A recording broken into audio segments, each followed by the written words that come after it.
우리가 계속해서 우리가 진리 강좌를 우리가 함께 나누고 있습니다.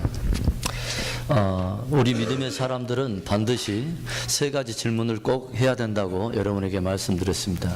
첫 번째 질문은 무엇이냐면 나는 무엇을 믿는가 하는 것입니다. 나는 무엇을 믿는가? 그래서 우리의 신앙을 우리가 조명해 본다면, 우리가 한국으로 나무로 우리가 조명해 본다면 우리의 믿음은, 가지고 있는 믿음은 하나의 뿌리와도 같다고 제가 말씀을 드렸습니다. 그런데 우리의 뿌리를 어디에 내리느냐가 굉장히 중요하다는 것이죠. 그래서 내가 무엇을 믿느냐, 이 믿음의 근거가 무엇이라고 하냐면 진리라고 말씀을 드렸습니다. 믿음의 진리, 믿음의 근거 또는 믿음의 대상을 진리라고 말씀을 드렸어요. 그래서 우리가 가지고 있는 신앙에도 뿌리가 있죠. 무엇을 믿느냐 하는 것이죠. 그리고 무엇을 믿을 것인가, 믿느냐 하는 그 근거와 대상이 정확히 설정이 되면 그 다음에는 무엇을 우리가 또 질문해야 되냐면 내가 믿되 그것을 정말 믿느냐, 정말 믿느냐. 이건 신앙을 컨펌하는 거라고 말씀을 드렸습니다. 믿음에 대한 확정이라고 말씀하셨죠. 진리를 내가 확정하는 것이죠. 내가 믿기는 믿는데 그걸 정말 믿느냐. 왜 이것이 굉장히 중요하다고 말씀을 드렸죠. 아담과 하와가 선악과를 따먹을 때 그들은 미리 하나님께서 주신 하나님의 말씀을 가지고 있었습니다. 이것을 먹는 날에는 정령 죽으리라 하는 하나님의 진리를 분명히 가지고 있음에도 불구하고 그들 안에서 이것을 확정하지 못하니까 사단이 전혀 다른 것을 가지고 이 사람이 확정하지 못한 진리를 파고들면서 그 진리가 그 사람한테 얼마나 믿어지고 있고 그것을 얼마나 확정하고 있는가를 한번 사단이 틈타고 들어오니까 거기에 대해서 문을 열어주니까 사단이 금세 들어와가지고 전혀 다른 거짓을 가지고 온다는 것이죠. 그래서 이제는 거짓을 진리로 가지는 사람이 됐다는 것이죠. 그래서 왜 이것이 우리한테 굉장히 중요하냐면 거짓을 진리로 이 사람을 가지고 있으면 그 거짓을 이 사람은 컨펌을 한다는 거죠. 그리고 그 컨펌한 것에 따라서 이것은 열매를 반드시 맺게 돼 있어요. 그래서 나는 이것을 믿고 있다고 생각했는데 이것이 내가 컨펌되지 않으면 내가 믿고 있다고 하는 그것이 나를 이끌어가는 것이 아니라 저 잠재의식 속에 내가 그것보다 더 훨씬 더 깊은 뿌리를 내리고 있는 그 거짓이 오히려 내 안에 컨펌된 그것이 나를 이끌어간다고 하는 것입니다. 그래서 우리의 진리 문제는 굉장히 중요한 것입니다. 내가 무엇을 믿느냐, 그 다음에 그것을 확실히 믿느냐, 정말 컨펌하고 믿느냐. 그럼 마지막 세 번째 질문은 뭐라고 그랬죠? 그것을 내가 어떻게 아느냐, 내가 믿고 있다는 것을 어떻게 아느냐. 그것은 뭐라고 그랬죠? 우리의 행동과 우리의 모든 삶의 양식은 내가 실제로 믿고 있다고 하는 것을 그대로 반영한다고 말씀드렸습니다. 그래서 그것이 뭐예요? 바로 열매에 대한 해당되는 것입니다. 그 마지막 시대는 뭐가 굉장히 우리에게 중요하다고 그러냐면 열매가 굉장히 중요하다라고 말씀을 제가 여러분에게 드렸습니다. 이게 첫 번째 시간에 우리가 전체적인 개론을 가지고 우리가 이야기 나눴던 것입니다. 그리고 우리가 두 번째 이합전 시간에는 어떤 일들을 우리가 함께 나눴냐면 과연 어떤 것을 믿느냐에 따라서 그것을 컨펌하고 그것에 따라서 열매를 맺게 되느냐 하는 이 총체적인 과정을 실제 역사 속의 하나의 예증으로서 이스라엘, 적어도 하나님을 경외하는 백성 사이에서도 이런 일은 얼마든지 이루어질 수 있느냐? 이루어질 수 있다. 실제로 그런 일이 있었다고 하는 것을 이합전에 우리가 두 번째 시간에 함께 실증의 어떤 역사를 가지고 다뤘던 게 뭐예요? 예레미야 5장 30절, 31절 말씀으로 어떤 말씀이 있었습니까?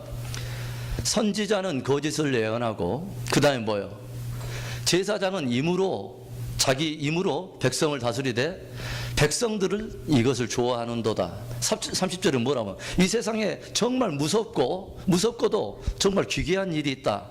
정말 하러블하고 쇼킹한 일이 있는데 그게 뭐냐면 하나님께서 보실 때 믿음의 백성들 사이에서 뭔 일이 일어나고 있냐면 선지자는 거짓을 예언을 하고 또 제사장은 임으로 백성들을 다스리되 백성은 그것을 좋아한다는 거예요.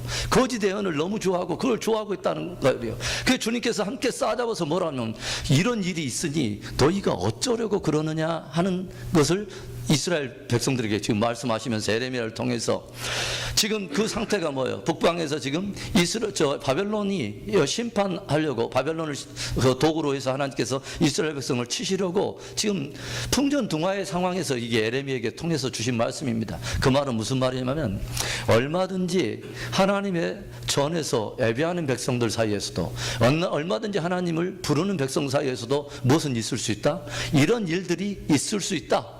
선지자들은 거짓을 내언하고 그 거짓을 백성들은 좋아하고 이것을 내 안에 진리로 붙들고 이것을 컨펌하고 있으면서 엉뚱한 열매를 맺고 있는 이런 일들이 벌어지니까 정말 하나님의 진리를 컨펌하지 않으니까 그 진리가 나를 움직여가는 게 아니라 거짓 선지자들이 말해주는 엉뚱한 것이 내 안에 컨펌이 되어지니까 이스라엘 전체적인 백성들이 한 세대가 싸잡아서 그 거짓의 열매와 그 결과를 맞게 되더라. 이런 역사들이 실제로 있을 수 있었고 하나님을 부르는 백성 사이에 있었다. 그것을 이합전 시간에 우리가 함께 나눴습니다. 오늘 이 이야기를 다루면서 우리가 창조와 진화에 대한 이야기를 나누면 어떤 사람들은 그렇게 오해하실 수 있어요. 아, 목사님은 목회 잘하시지 뭐 진화까지 이렇게 무슨 과학의 영역을 이렇게 침범하시려고. 절대로 그러지 않습니다. 우리가 그렇게 생각한다면 절대로 안 돼요. 왜 그러냐면 오늘날 많은 사람들은 과학이라고 하는 학문의 권위가 딱 실어지면 모든 사람을 믿어버립니다. 그런데 놀라운 것은 뭐예요? 하나님께서 창세기 1장 1절인 태초에 하나님이 천지를 창조하시니라 하는 이것이 믿음으로 받아들이지 않으면 온 성경이 전체가 흔들릴 만한 가장 성경의 1장 1절에 가장 성경의 기초를 말하는 대전제의 어떤 서문을 여는 이 구절부터 반박하고 쳐들어오는 이런 영적 전쟁이 있다는 것이죠. 그래서 보면은 이 진화론을 우리가 다룬다고 하는 이 부분을 일부 제가 뭐 학자는 아니기 때문에 그걸 깊이 다룰 수는 없지만 그러나 개요 정도는 우리는 알아야 되겠다 이거죠. 왜 그러냐면은 지난 수세기 동안 이 진화론을 위해서 우리의 자녀들은 통째로 싸져서 학교에서 이 진화론이 과학의 이름으로 학문의 권위로서 정말 어떤 합법적인 어떤 것들을 권위를 딱 싣고 들어오다 보니까 이게 통째로 싸잡아서 우리 젊은이들을 그대로 뭐냐면 지옥으로 끌고 가는 수세기 동안에 이 엄청난 일들이 있었다는 거죠, 실제로. 그런데 이 문제가 전혀 우리들에게 그렇게 간과할 만한 그런 문제가 아니라는 것이죠. 그래서 옥스퍼드 대학의 생물학 교수인 리차드 덕킨스라고 하는 그 박사가 생물학 교수가 그 사람 철저하게 진화론자이고 그 사람은 철저하게 무신론자예요. 진화론을 갖는 것은 반드시 무신론과 함께 연결되어 있습니다. 왜 그냥 오늘 로마서 말씀처럼 뭐예요? 모든 만물에 하나님의 능력과 신성이 분명히 보여 알게 되는데 이것들을 부인하고 들어오면 반드시 무엇과 함께 연결되어 있냐면 무신론이 함께 들어가게 되어 있죠. 저들의 지혜가 우준하게 되고 하나님을 떠나까 지혜의 근본이신 영역에서 주님께로부터 분리가 되면 반드시 사람한테는 뭐가 들어오냐면 하나님 대신에 들어오는 대체물이 필요하고 하나님이 주신 진리 대신에 전혀 다른 진리를 붙들게 돼 있어요. 사람은 반드시 그렇게 돼 있습니다.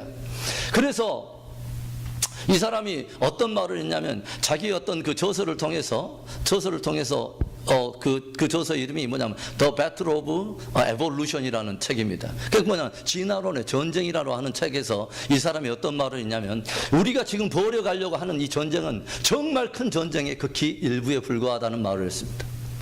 과학자가 해야 될 말이 전혀 아닌 것 같은 전쟁이라고 하는 단어를 사용해서 자기들이 추구하고 있는 어떤 연구와 이런 목적들이 진짜 벌여야 될 커다란 전쟁의 한 부분이라고 하는 것을 이 사람이 서문에서 밝힌 적이 있습니다.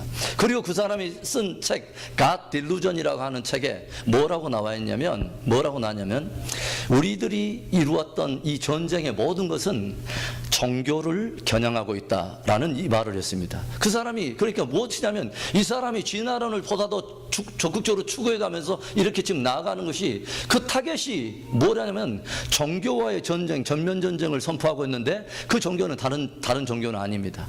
기독교를 말하고 있는 것입니다.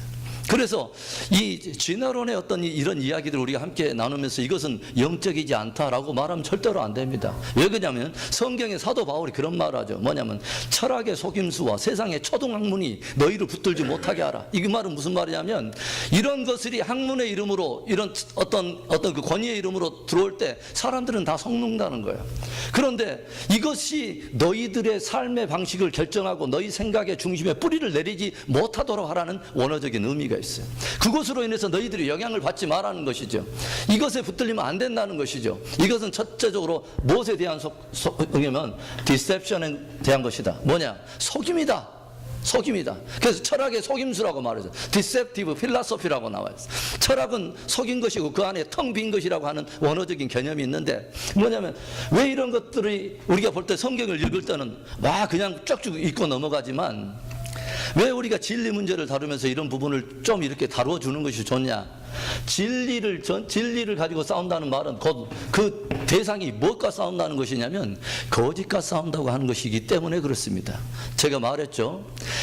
여러분 참과 거짓의 문제를 절대로 간단하게 보지 마세요. 성경 전체는 결국 이 전쟁을 지금 말하는 것입니다. 창세기로부터 결국 이 전쟁 때문에 지금 일어난 겁니다. 무엇이 진리냐? 무엇이 진리냐? 하나님의 말씀이 진리였는데 사단이 가져온 이 거짓 진리를 모든 사람이 각자가 컨펌해버리니까 온 인류는 뭐다? 함께 싸잡아서 뭐요? 영원한 형벌 가운데 끄고 갈 만큼 거짓의 세력은 굉장한 거예요. 그래서 요한복음 8장 44절 우리 한번 찾아갑니다. 요한복음 8장 44절. 요한복음 8장 44절입니다. 신약성경 160페이지죠. 8장 44절. 우리 한 목소리를 읽어봅니다.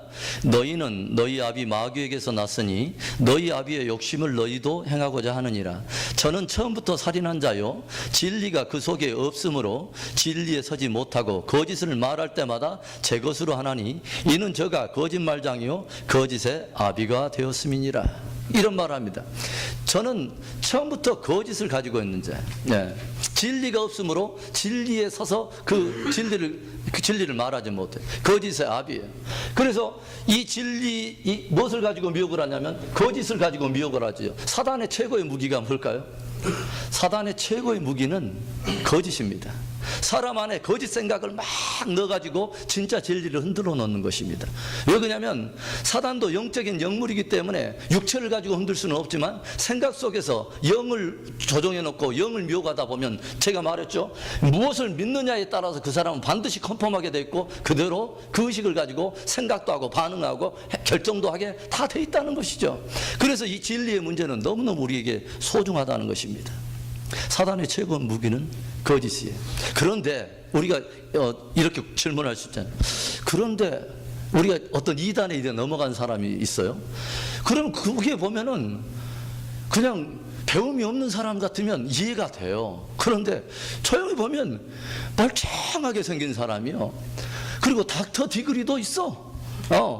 배운 게 굉장히 많아요. 유학까지 갔다 했대요. 그런데 그렇게 넘어간 거 보면 여러분 이상하지 않으세요? 야, 어떻게 저렇게 이게 생각해서 상식적으로 이해가 안 되는데 어떻게 넘어가느냐? 넘어가요. 넘어가요. 왜 넘어가는지 아세요? 거짓도 거짓 나름대로 매력이 있기 때문에 넘어가는 거예요. 거짓도 매력이 있기 때문에 넘어가는 거예요. 또 하나 거짓이 왜 거짓 때문인데도 왜 넘어가는지 아세요? 반복하면 사람들이 흔들리게 돼 있어요. 그래서 이 사단이 주로 쓰는 무기는 뭐냐면요, 굉장히 매력적으로 거짓으로 유혹하는 거 하나고 계속 반복해서 한다는 거예요. 그래서 우리가 그 2차 대전 때 유대인 600만 명을 살인했던, 거기에 가담했던, 우리는 히틀러를 미친 사람이라고 생각을 합니다. 미친 사람이 아니에요. 그 사람도 공부할 만큼 해먹고 군사학도 다 배웠고 다 배웠던 사람이에요. 무엇을 가진 사람이냐면 거짓을 진리처럼 붙들었던 희생양이라고도 말할 수 있어요. 거짓을 그 사람도 진리에 붙들고 뭐냐면 거짓을 진리로 갖고 자기 나름대로 투쟁을 한 것입니다. 그래서 그 사람 600만 명을 죽이고도 한치 마음에 죄책감 없습니다. 왜냐하면 자기는 옳은 바를 했기 때문에, 자기가 확정한 것대로 했기 때문에 하지 않았습니다. 그 히틀러의 깊은 밑바닥에 영향을 준 것이 뭐냐면 다윈의 그 진화론과 함께 맞물린 우생학 개념 말입니다. 적자 생존의 개념. 적응한 존재들은 살아남고 뭐냐면 적응하지 못한 자는 도태될 수밖에 없다고 하는 거죠. 우등한 사람들이 살아남아야 된다고 하는 것이죠. 이런 것들이 함께 맞물려 있다는 것이죠. 그런데 이 히틀러의 브레인 역할을 했던 괴벨스라고 하는 사람이 그 전략을 짜낸 참모가 이런 말을 한 적이 있어요. 사람들은 처음으로 이렇게 거짓을 말하면 설마 하고 의심을 한다. 그리고 두 번, 세 번 이렇게 하다 보면 그때도 설마 하면서 많은 마음속에 여지를 남긴다. 그리고 계속 반복하면 대부분의 사람들은 그것에 넘어가게 돼 있다고 개별스라고 하는 사람이 말을 했어요. 그래서 우리가 그 공산주의에서 자꾸 쓰는 게 뭐예요? 세뇌교육 아닙니까? 계속 들려주는 것입니다. 계속 여러분 혹시 그 터키나 이렇게 모슬렘권에 선교여행 가다 보잖아요. 영적 전쟁이 뭘로 온지 아십니까? 일어나면요, 새벽 5시 터키에서 일어났는데 그 확성기로 그 코란경을 막 읽어대는데 정신없습니다. 그리고 나중에는 듣기 싫어가지고 막 귀를 막고 막 돌아다니는 길을 근데 나중에 이게 묘한 게요, 자꾸 들리니까 나중에 입에 흥얼흥얼하게 돼요. 제가 흥얼흥얼 했던 것이 아니라 그런 일들이 벌어질 수 있다 하는 것을 제가 말씀드릴게요. 반복하다 보니까 거짓도 힘을 갖더라니까요.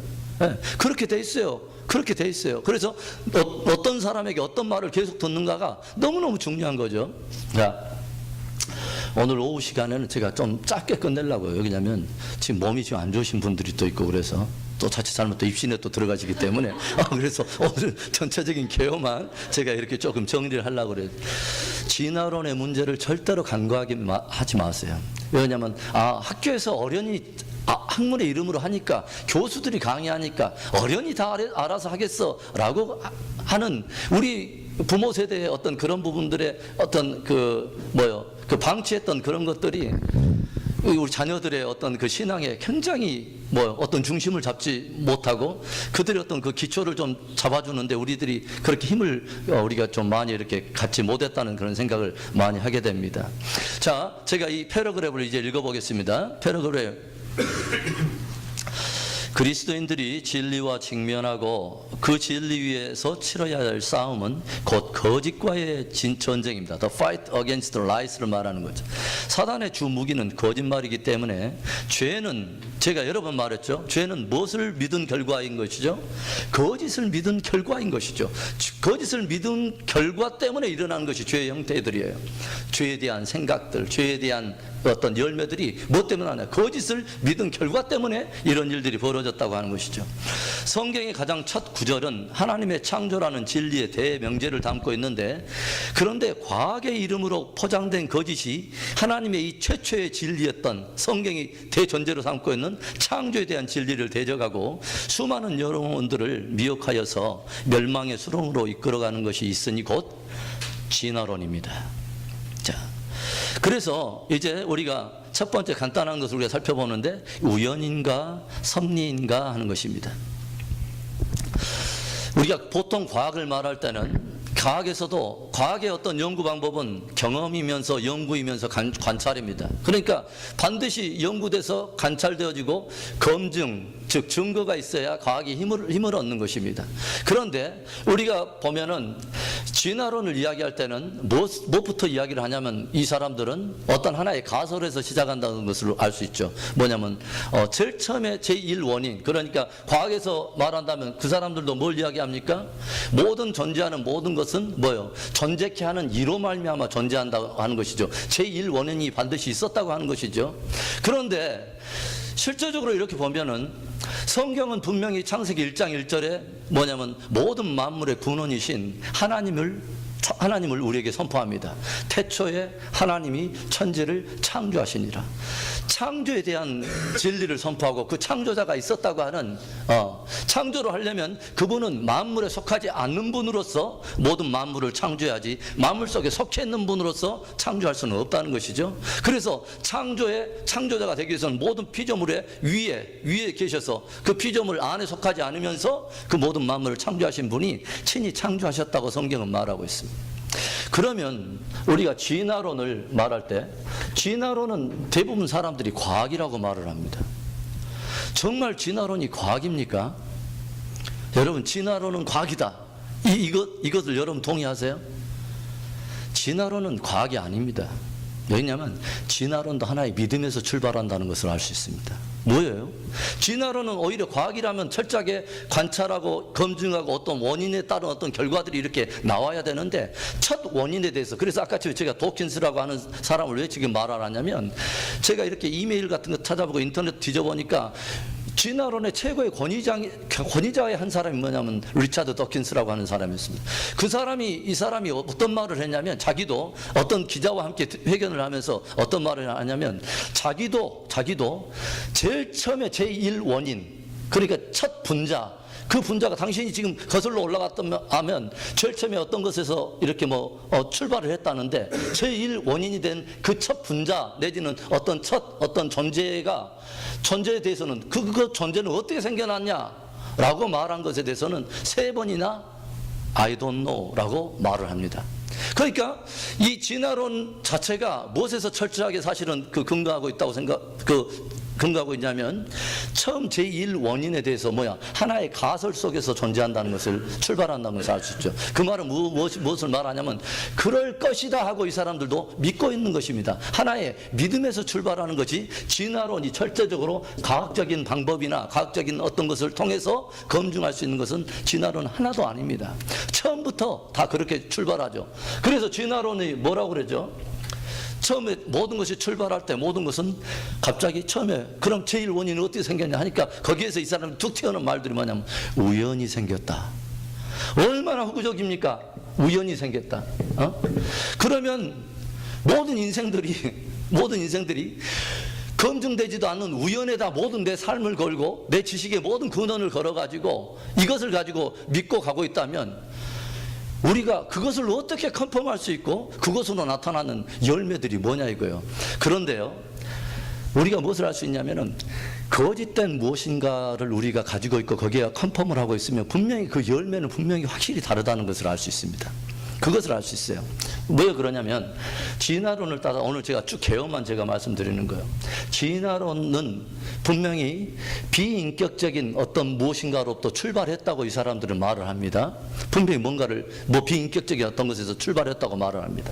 그런데 비인격적인 것에서 모든 것이 출발했기 때문에 여기에 파생되는 모든 것도 절대로 인간이라고 하는 존재를 인격적인 존재로 절대로 다루지를 않습니다. 다만 인간은 무엇으로만 가치가 있냐면, 생물학적인 존재 이상의 더 이상 가치는 진화론에서는 인정되지가 않는 것입니다. 그래서 지금 이 비인격적인 어떤 것에서 출발했다고 말하는, 그래서 제가 예전에 어떤 경희대인가 거기 대학에서 어떤 한 교수님이 무신론자이면서 과학자이신 분이 선교 여행을 따라오셨어요. 그래서 이분은 이제 사실은 안 믿는 분으로서 그냥 선한 일 한다고 그러니까 가서 열심히 도와주고 해서 마음은 굉장히 착한 분이에요. 그래서 함께 대화를 나누는데 이야기할 때 저는 딱 한마디만 물었습니다. 우리 교수님이 그럼 진화론적인 입장을 가지고 계십니까? 하니까 그렇다고 그래요. 그러면은 제가 그렇게 물었습니다. 사람들을 볼 때는 사람들에게는 인격이 있고 그 안에 고유한 가치가 있는데 그것은 인정하십니까? 인정한다고 그분이 말했습니다. 그렇다면 제가 하나만 물어보겠습니다. 각 사람 안에 있는 다른 동물에게는 없는 생각하고 그 어떤 그 고유한 인격이라고 하는 이 인격적인 이 부분은 어디서 올 수 있습니까? 이것은 비인격적인 무엇인가로부터 올 수 없는 사람에게만 있는 인격이라고 하는 고유한 그 가치, 고유한 어떤 그것은 어디서부터 온 것입니까? 라고 말하니까 그분이 저에게서 그걸 한 번도 생각 안 해봤습니다. 그런 말을 하더라고요. 그래서 제가 쭉 이 부분을 보면서 무엇을 알게 되냐면은, 비인격적인 것으로서 인간들을 말 그대로 생물학적인 존재 이상의 어떤 다른 것을 인정하지 않는 진화론에서는 어떤 학문이 빠져나옵니까? 여기서 말 그대로, 여기서 보니까 이제는 적자생존의 원리가 나오죠. 적자생존의 원리.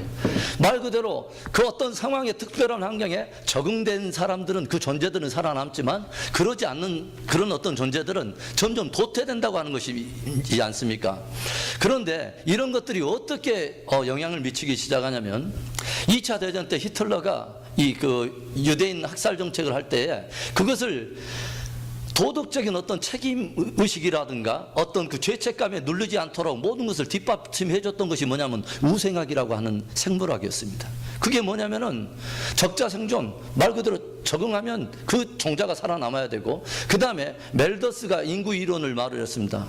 제가 막 이렇게 목사님이 막 이런 학문 지금 이야기하니까 여러분들 와 목사님 유식하다 막 그렇게 감동받지 마세요. 그냥 저도 그냥 주워 들은 이야기야. 저도 연구해 본 거야. 그러나 하나님의 말씀으로 우리는 항상 진리를 가지고 있기 때문에 우리가 항상 최고지.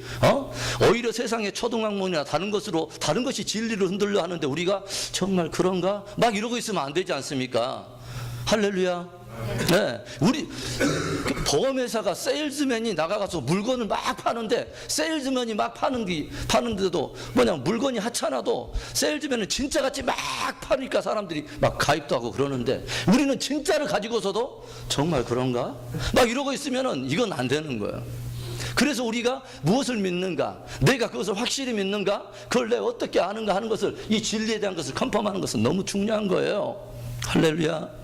자, 그래서 여기서 보면은 적자생존이나 우생학이라고 하는 이 학문이 뒷받침하면서 히틀러는 무엇을 말해요? 독일 민족이 우등하다는 거죠. 그 다음에 뭐요? 이 유대 민족은 열등하다는 것이죠. 그래서 멜더스의 인구 이론은 뭐냐면은 자원은 한계적으로 온 인류가 쓸 수 있는 자원은 한계적인데 이 사람 저 사람 다 쓰면은 어떻게 그것을 감당하냐 이 말이에요. 그러니까 우등한 그 국민들만 남아가지고 진짜 그 자원을 최대한 활용해서 잘 살 수 있는 사람만, 진짜 인적 자원의 가치가 있고 진짜 실력이 있는 그런 사람들만 이 땅에 남아야 되고 다른 사람들은 사라져주는 게 좋다는 거야. 그러니까 자연적으로 이런 우생학이나 진화론적인 입장에서 갖다 보면요, 어떤 것을 갖게 되면 사람을 인격적으로 보지 않습니다. 그리고 조용히 보면 보세요. 제가 그 두 번째 그 그림 봐보세요. 두 번째 밑에 진화론이 과학인가? 이렇게 하면서 제일 처음에 원숭이부터 시작해서 그 원숭이가 점점 걸어다니기 시작하느니 앞에 뭐요? 왕자가 아니라 석삼자가 새겨지면서 앞으로 갑자기 뭐냐면 돼지 그림으로 딱 넘어가는데, 리차드 도킨스란 사람이 이런 말을 했어요. 다 자란 돼지가 막 태어난 태어보다 훨씬 낫다, 이런 말을 했습니다. 그게 뭐냐면은 생물학적인 어떤 가치, 생물학적으로 어떤 무엇인가 형태를 가지고 있는 것에다 굉장히 가치를 심어준다고 하는 것이죠. 그 이상의 그 사람이 가지고 있는 고유한 인격이나 어떤 영혼의 그 가치, 이런 것들은 없습니다.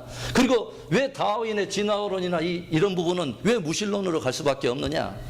무신론으로 갈 수밖에 없냐면 결국은 하나님을 부인하기 때문에 무엇으로 가냐면 비인격적인 어떤 무엇인가로 이루어졌어. 사람도 그러니까 뭘로만 딱 보이면 그 사람에 있는 고유한 어떤 가치는 필요 없어요. 뭐냐면 생물학적인 그 사람의 어떤 그 형태, 생물학적인 어떤 가치만 딱 따져보는 거야. 그러니까 우리 고집사님을 이렇게 딱 따져보면은 머리 자르면 팔면은 얼마, 그 다음에 몸에서 뭐 흑연을 빼내서 연필 몇 자루, 뭐 이런 거, 우리의 지방을 빼서 비누 몇 개, 이러면은 586원 뭐 이렇게 다 나오니까. 그런데 진화론적 가치에서 보면 생물학적 존재 이상의 가치는 하나도 없는. 그리고요, 이것이 모든 잘못된 범죄적인 어떤 뉘앙스를 갖는 학문과 연결되어 있다는 것을 알 수 있죠. 그런 가치와 함께 연결됐어요. 뭐예요? 인격과 상관없어요. 말 그대로 생물학적인 하나의 동물 이상의 어떤 것은 아니기 때문에 우리는 다만 뭐냐면 인간이라기보다는 뭐냐면 포유 동물로서 하나의 동물적인 하나의 그 위치를 찾아가고 있기 때문에 비인격적인 무엇인가가 다 모여서 이제는 집합체가 돼서 생물학적인 어떤 한 인간이라고 하는 한 종을 만들어냈어요. 그러니까 뭐냐면 돼지도 다 비인격적인 무엇인가로 집합해서 돼지가 형성되고 인간도 다 그렇게 돼 있기 때문에 모든 만물들은 뭐요? 다 하나의 물질인 거죠. 물질이에요. 그러니까 진화론 이런 것은 뭐하고 또 관계가 다닙니까? 사회주의와 연결되죠. 그게 뭐냐면 모든 인간들을 그 사람이 독특하게 가지고 있는 어떤 가치나 이런 건 필요 없어요. 다 그냥 싸잡아서 그냥 동물들이야, 한 개체들이야, 이런 것으로 사회주의에서는 모든 것을 다 처리하지 않습니까? 그리고 또 뭐가 똑같아요? 생물학적 존재 이상의 가치가 없기 때문에 이성 간의 성적인 관계를 맺든지 동성 간의 관계를 맺든지 이것은 진화론에서는 별로 그런 도덕적인 어떤 책임이 없어요. 왜냐하면 생물학적 그 어떤 그 구성 요소 자체가 물질이고 비인격적인 어떤 것이기 때문에 더 이상의 어떤 것들을 부여하지 않아요. 그래서 그 나치들이 점령하고 있는 한 정신병 수용소를 미군들이 들어갔습니다. 그런데 거기에 들어가 가지고 무엇을 봤냐면 15,000명의 사람들이 잔인하게 학살되어 있는 것을 봤는데 다 장애인들이었습니다. 그래서 왜 그랬느냐? 그 사람들이 추구하고 있었던 것은 뭐냐면 장애인들은 도움이 안 된다는 거야. 자기들이 인류의 가장 그나마 하이 클래스의 가장 그 하이 퀄리파이를 그 좋은 질을 가지고 있었던 우생적인 그 사람들만 존재들만 유토피아 어떤 그런 사회를 구성해야 됐는데 이런 존재들은 밥만 축낸다는 거야. 열등한 존재라는 거야. 그런데 이 다윈의 진화론이나 이런 것들을 추구하는 사람들의 허점은 뭐냐? 그 열등하냐 우등하냐 하는 존재의 그 근거 자체를 외적으로 보이는 생물학적 그 형태로만 결정을 하고 그것을 사람이 결정한다는 거예요. 이것은 있을 수가 없는 거잖아요. 그렇죠? 그래서 제가 왜 지금 그런 말을 하냐면 그 사람들은 무생학이라고 하는 또는 유토피아의 어떤 구상하고 있는 거, 인간을 바라보는 그 가치가 그 이상은 아니었기 때문에 다윈의 진화론이 가져다 둔, 적어도 학문의 이름으로 가져다 준 그것을 내 진리로 딱 붙들고 있으니까 무엇을 믿느냐가 그 사람을 컨펌을 하더니 컨펌한 대로 행하는 짓거리가 뭐냐면 유대인을 학살하고 15,000명의 그런 장애인들을 그렇게 잔혹하게 학살해도 마음에는 뭐가 없어요? 도덕적인 죄책감이라는 게 하나도 없어. 이게 그래서 진리의 문제는 무서운 거예요. 내가 무엇을 가지고 있느냐, 무엇을 컨펌하고 있느냐, 이건 너무너무 중요한 그런 문제라고 하는 것입니다. 그리고 이 사람들이 보면은 이런 말을 하면서 최근에 이렇게 어떤 비디오를 딱 보니까 어떤 한 대학생이 이렇게 공부를 하는 대학생한테 인터뷰를 하는데 뭐라고 하냐면은 당신은, 그 사람이 생물학 공부를 하고 있어요. 당신은 만약에 당신의 나이 드신 그 어머니가 물에 빠지고 그 다음에 당신이 아끼는 애견이 물에 빠지면 누구를 건질 것인가? 그때는 어머니란 말씀 안 했으면 나이 드신 어떤 분하고 그 아끼는 애견이 걔가 빠지면 누구를 건질 것인가? 그런데 그 대학생은 주저하지 않더라고요. 내 애견을 건집니다. 그 우리들의 생각 속에서는 뭘 생각하냐면 당연히 그럴 수도 있지, 이렇게 생각할 수도. 여러분 그렇게 생각하세요? 우리는 지금 한 인간이라고 하는 고유한 하나님의 형상을 가진 어떤 그 존재의 목적과 그 가치, 하나님 앞에서 말씀하시는 하나님이 온 천하보다도 더 귀하다고 하는 그 영혼의 어떤 가치를 우리는 학문의 이름으로 들어온 진화론적인 그런 그 영향들을 받다 보면은 이런 것들을 의존해서 어떤 그 인간과 견줄 수 없는 다른 것과 견줄 수 없는 인간의 어떤 고유한 것을 다른 것과 함께 이렇게 바꾸는 그런 일들이 벌어진다는 거예요. 그러면서도 뭐냐면 마음속에는 아무런 도덕적인 어떤 책임도 없고 아무것도 없습니다. 이런 일들이 그대로 이런 체계 안에서 지금 이루어진다고 하는 것이죠. 그리고 이 사람들이 그런 말을 했어요. 리차드 더킨스라고 하는 말이 뭐라 하냐면 기독교를 공격할 때 이렇게 공격을 한번 합니다. 뭐라 하냐면 기독교는 믿음이라고 하는 이름 아래 관찰하고 검증해야 될 이 모든 책임을 다 회피해버린다, 이런 말을 했습니다. 기독교는 믿음이라고 하는 이 이름 아래 다 관찰이나 검증해내는 이런 과학적인 모든 방법을 다 회피해버린다고, 마치 기독교를 무엇과 똑같이 동등되게 평가하냐면 비과학적이야. 기독교 이꼬르 비과학적, 기독교 이꼬르 반과학적이라고 이렇게 몰아붙이는데 대부분 사람들이 그런 논리에 기독교인들의 상당한 사람도 그렇게 생각을 해요. 그걸 받아들여. 기독교는 비과학이야. 기독교는 과학하고 정반대돼. 여러분 그렇습니까? 절대로 그러지 않습니다. 제일 처음에 과학이 태동된 그 근거는 뭔지 아세요? 하나님과 그분의 지으신 모든 만물을 연구해서 하나님의 영광을 드러내는 게 원래 과학의 목적이었습니다. 초대부터 15세기까지만 해도요, 과학의 목적 자체가 뭐냐면 신을 증거하는 거였습니다. 그 하나님의 존재를 증거하는 것이 과학의 목적이었어요. 그런데 이게 나중에 계몽주의, 인본주의 이런 영향들을 받으면서 과학의 목적이 변해버립니다. 뭘로? 오히려 신을 이제 부인하고 신의 자리에 누가 딱 들어가냐면 인간이 들어가면서 인본주의적인 해석을 해납니다. 그래서 하나님께서 말씀하신 모든 것들을 다 걸러내고 인간들 편리 위주로 인권의 이름으로 전혀 엉뚱한 것을 집약시키고 그것을 학문이라고 하는 그 권위를 딱 실어주면서 이게 캠퍼스 안에 뿌리를 내리게 되면서 우리의 자녀들은 쑥대밭이 됩니다. 사고 속에 흔들리는 것이죠. 뭐 때문에 흔들려요? 그러니까 이제 교회에서는 어떤 일들이 벌어지냐면 아이들의 신앙이 혼돈되는 것입니다. 뭐냐면 분명히 교회 안에서는 신앙적으로 창조론에 입각한 어떤 신앙을 강조하고 이 안에서는 막 뜨거운데 학교만 가면 뭐냐면 전혀 다른 구조 속에서 머리가 돌아가야 돼요. 전혀 다른 구조 속에서 머리가 돌아가니까 아이들의 이 공부하는 것이 이중적이 되고 그 다음에 가지고 있는 어떤 학문의 지혜도 이중성을 갖게 되고 그러다 보니까 신앙생활도 이중적으로 하게 되더라는 거죠. 교회 안에서는 신앙인, 창조론을 가지고 있는 신앙인, 학교를 가면 역시 뭐냐면 학교나 다른 신앙생활을 할 때는 대부분의 자기가 가지고 있는 것은 또 다른 어떤 그 지식체계에 의해서 이 사람이 모든 것을 결정하고 은근히 영향을 받더라고 하는 것입니다. 이것에 대해서 어떻게 풀어가야 될까 저는 답은 없습니다. 다만 그러나 기독교는 비과학이다, 기독교는 반과학이라는 말은 그건 아닙니다. 원래 모든 학문은요, 심리학이나 과학이나 모든 것은요, 그 목적 자체가, 학문 자체가 하나님을 드러내고 하나님께서 하신 일을 다 변증하기 위해서 다 학문이 있었다고 하는 것을 우리는 알아야 됩니다. 그게 목적이 변질돼 버리는 거예요. 인본주의가 들어오면서. 그런데 사람들이 그것이 학문이라고 하는 딱 이름으로 들어오니까 사람들은 무엇에 꼬박 죽습니까? 과학이래요. 그냥 꼬리 내려버려요. 신앙이 과학이라는 이름 아래 꼬리 내버려요. 이게 정말 진짜 과학인가 하는 것을 검증도 안 해보고, 그래서 도킨스라는 사람이 굉장히 머리가 좋은 사람이에요. 마치 기독교 입고로 비과학이고 반과학이라는 것으로 몰아가면서 뭐냐면 기독교를 마치 열등한 어떤 무엇인가의 어떤 신앙을 가지고 있는 사람처럼 그렇게 평가해버린다는 것이죠. 그게 아닙니다.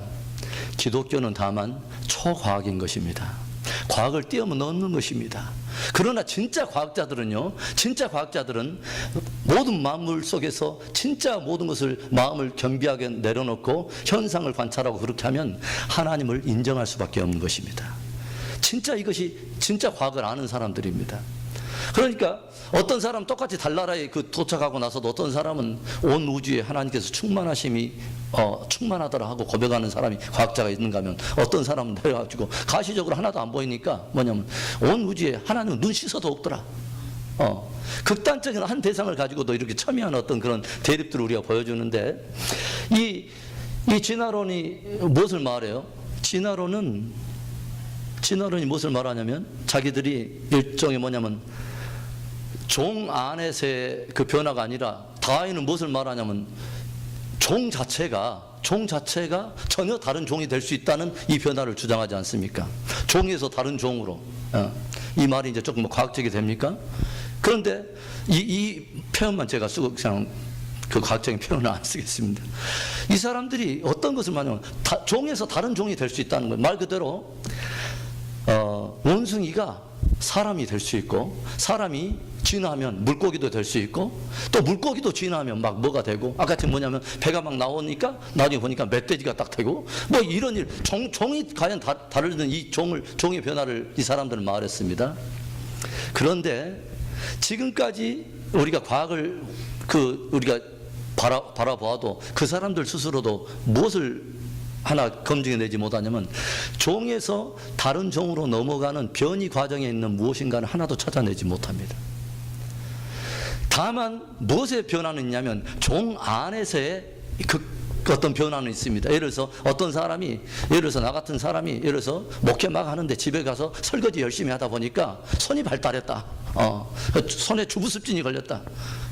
저희 집사람 너무 뭐라 하지 마세요. 그런데 하여간 어떤 기능이 특별하게 발달해서 무엇인가가 종 안에서 어떤 것들 특별한 기능의 어떤 변화는 있을 수 있지만 종 자체가 다른 종으로 절대로 바뀔 수는 없다. 그건 성경에 무엇을 입증하냐면 주님께서 모든 만물을 창조하실 때 각기 종류대로 식물도 각기 종류대로, 동물도 각기 종류대로, 다 종류대로 창조하셨다는 것을 증거하는 것입니다. 할렐루야. 그래서 이제는 마무리만 제가 하겠습니다. 이 시간에 제가 마무리하고 다음 주에 제가 다른 어떤 것도 함께 상관지면서 이것들도 이제 좀 더 다룰게요.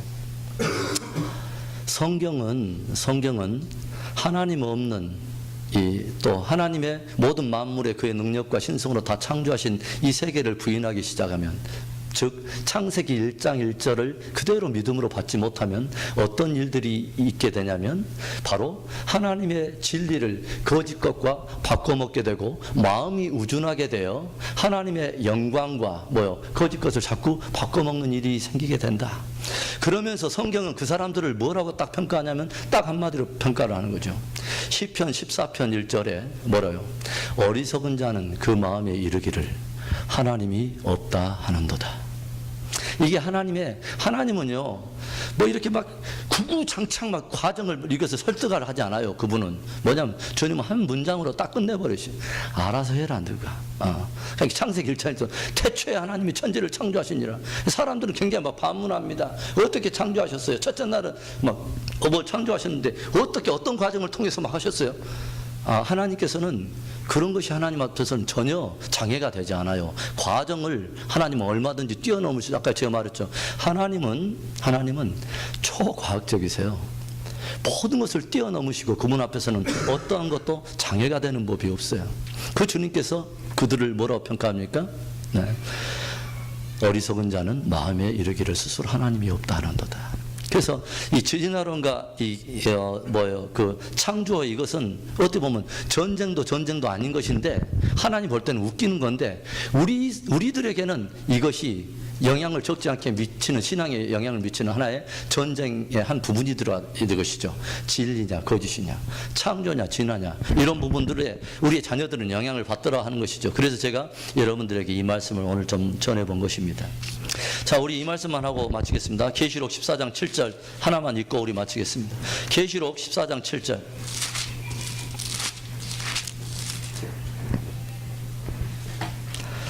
계시록 14장에는